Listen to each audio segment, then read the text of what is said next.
যে শহীদের রক্ত কখনো বৃথা যায় না, কখনো ইতিহাস থেকে মুছে ফেলা যায় না। আমরা সেই শহীদদের স্বীকৃতি দিতে এবং সম্মান জানাতে আজকে আবার একত্রিত হয়েছে। এর মাধ্যমে এটা প্রমাণিত হলো যে শহীদের রক্ত কখনো বৃথা যায় না। আমি যখন এই উদ্যোগটি নেয়ার ব্যাপারে হেফাজতের ইসলামের যারা এই তালিকা প্রস্তুতের সাথে বিগত সময়ে জড়িত ছিলেন তাদের সাথে কথা বলছিলাম, তালিকা নিয়ে আলোচনা করছিলাম, তখন ওনারা ওনাদের অভিজ্ঞতা বর্ণনা করছিলেন। একজন বলছিলেন যে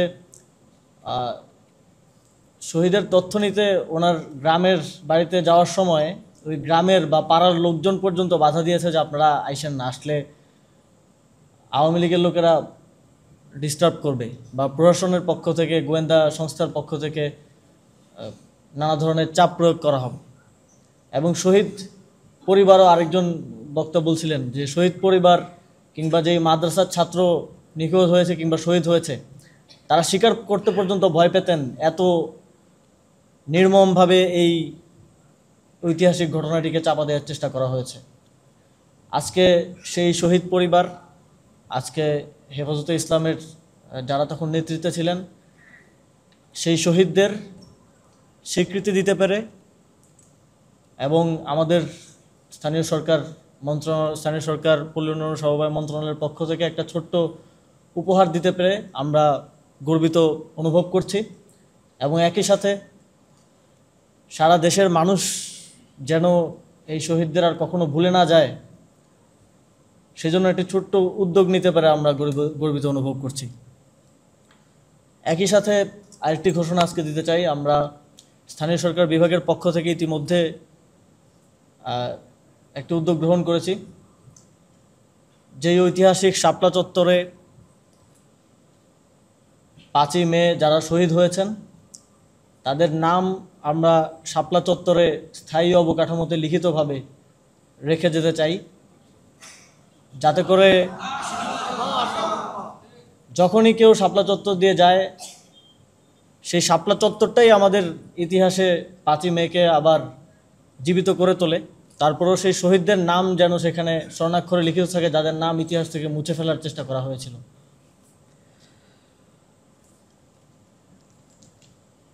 আসলে একটি জাতির পরিচয় বহন করে যে সেই জাতিটা কিভাবে তার শহীদদের স্মরণ করে, তার উপরে ভিত্তি করে। আজকে আমরা বেশিরভাগ কথাই বলছি 5ই মের শহীদদেরকে নিয়ে, কিন্তু এই অনুষ্ঠানে 19 জন 2021 সালের মোদি বিরোধী আন্দোলনের যারা শহীদ হয়েছিলেন, 19 জনের মধ্যে 14 জনই বিবারিয়াতে শহীদ হয়েছিলেন। তাদের কেউ আমরা স্বীকৃতি দিচ্ছি এবং তাদের পরিবারকেও আমরা আমাদের পক্ষ থেকে সামান্য উপহার দিচ্ছি। 2021 সালের আন্দোলনে আমরাও রাজপথে ছিলাম এবং শাপলা চত্বরের সেখানেই পুলিশ আমাদের মিছিলে হামলা করেছিল। সেখানে আমাদের সহযোদ্ধারা গুলিবিদ্ধ হয়েছিল, তাদেরকে নিয়ে হাসপাতালে যেতে হয়েছিল এবং পরবর্তীতে আমাদের সহযোদ্ধাদেরকে গ্রেফতার করা হয়েছিল। অনেকে এখানেও আছেন যারা গ্রেফতার হয়েছিলেন এবং জেল জুলুমের শিকার হয়েছেন। আমাদের নামে মামলা ছিল, এই সরকার দায়িত্ব গ্রহণের পরে আমার নিজের নামেও মামলা ছিল, সেটা উজ্জ করা হয়েছে। সেই আগ্রাসন বিরোধী অবস্থান থেকে একজন কুখ্যাত ব্যক্তির বাংলাদেশে আগমনকে কেন্দ্র করে সেই প্রতিবাদ এবং বিক্ষোভ হয়েছিল এবং সেখানেও নির্বিচারে বাংলাদেশের স্বাধীনতাকামী এবং সার্বভৌমত্ব রক্ষাকারী জনতাকে গুলি করে হত্যা করা হয়েছিল। আমরা তাদেরকেও আজকে শ্রদ্ধাভরে স্মরণ করতে চাই এবং আগামীর বাংলাদেশের ইতিহাসে যেন তারা স্বর্ণাক্ষরে তাদের নাম লিখিত থাকে সেটা নিশ্চিত করতে চাই।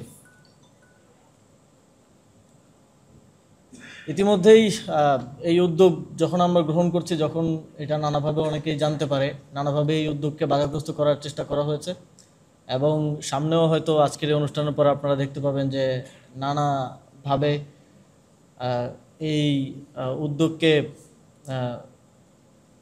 করার চেষ্টা করা হবে। আপনারা ভালো করে জানেন এবং আমরা সবাই জানি যে কারা সেটা করবে। পরাজিত ফ্যাসিবাদী শক্তি নানাভাবে এই উদ্যোগের বিভিন্ন বিষয় নিয়ে প্রশ্ন তোলার চেষ্টা করবে। আমরা যেন এই বিষয়গুলোতে সতর্ক থাকি এবং সচেতনভাবে এই বিষয়গুলোকে দেখি, সেই অনুরোধ থাকবে আপনাদের প্রতি। এছাড়া সর্বোপরি বক্তব্য দীর্ঘ করব না, আপনারা অনেকক্ষণ ধরেই কথা শুনছেন, আমরা স্মৃতিচারণ শুনলাম সেই সময়ের, সেই ভয়াবহ দিনগুলোর।